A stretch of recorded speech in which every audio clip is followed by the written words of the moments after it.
सम्राट तब हैरान रह गया जब उसे पता चला कि उसकी पत्नी असल में एक राज्य की महारानी है। पर अजीब बात यह थी कि जब वह अपने बेटे के साथ ससुराल में खाने बैठता तो उसे दीवार के कोने में बैठकर खाना पड़ता, जबकि उसका ससुर, जो बस नवम श्रेणी का एक छोटा अधिकारी था, मुख्य कुर्सी पर शान से बैठकर खाना खाता था। बेटा बोला, पापा मैं खाना खाने आ गया। उसका यह मासूम व्यवहार देखकर सम्राट का दिल जल उठा। उसे गुस्सा आया, आखिर क्यों उसकी पत्नी और बेटा जमीन पर बैठकर खाते हैं। तभी उसकी सास पत्नी की बुआ ने ताना मारा, वो तो किसी आवारा आदमी से बच्चा पैदा करके आई थी, हमने तो बस मेहरबानी की कि उन्हें घर से नहीं निकाला। वो लोग तो कुत्तों की तरह जमीन पर खाने के लायक हैं। लेकिन किसी को ये नहीं पता था कि जिस आवारा आदमी की बात की जा रही थी वो और कोई नहीं बल्कि स्वयं सम्राट था। 6 साल पुरानी बात। 6 साल पहले एक बार सम्राट दरबार से थककर बाहर निकला था।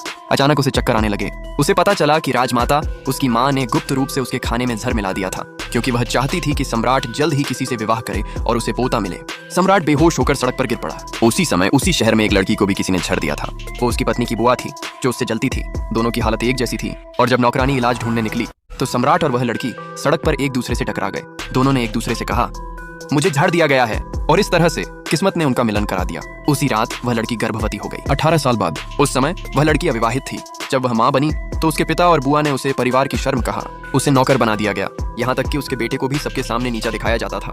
फिर पिता के 60वें जन्मदिन पर बुआ ने उसे आदेश दिया कि वह वांगीवे टॉवर जाकर शराब परोसे। उसी दिन सम्राट भी उसी जगह आया, क्योंकि वह हर साल वहाँ आता था उस औरत को ढूंढने जिसने उसे जहर के समय बचाया था। वह उसे अपने मन में महारानी मान चुका था। और जब आखिरकार दोनों मिले, सम्राट ने कहा, यही है वो, मैंने तुम्हें आखिर पा लिया। लेकिन जवाब में उसे मिला एक जोरदार तमाचा।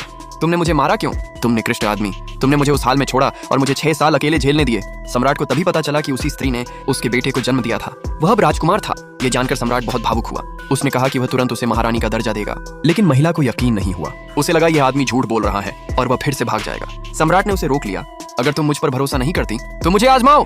तभी उनका बेटा बोला, पापा चाहे कोई भी हो, भिखारी हो या राजा, वो मेरे पापा हैं और जब मैं बड़ा हो जाऊंगा तो मैं उन्हें संभालूंगा। माँ की आंखों में आंसू आ गए। उसने बताया कि कैसे इन सालों में उसे घर में अपमानित और पीटा गया। महिला ने सम्राट को जबरदस्ती घर ले आई और सबके सामने कहा, यही है मेरे बेटे का पिता। वह सोच रही थी कि अब परिवार उनका सम्मान करेगा, पर हुआ उल्टा। उसका पिता और बुआ उस आदमी का मजाक उड़ाने लगे। वे बोले, ऐसे फटे हाल आदमी को घर लाकर तूने हमें और बेइज्जत कर दिया। उन्हें नहीं पता था कि ये व्यक्ति स्वयं सम्राट है। उधर महल में जब ये बात पहुंची तो राजमाता का ब्लड प्रेशर 3800 तक पहुंच गया। वह बोली, तुरंत शादी की तैयारी करो, 10 मील तक लाल सजावट हो, हम अपनी महारानी और राजकुमार को लेकर लौटेंगे।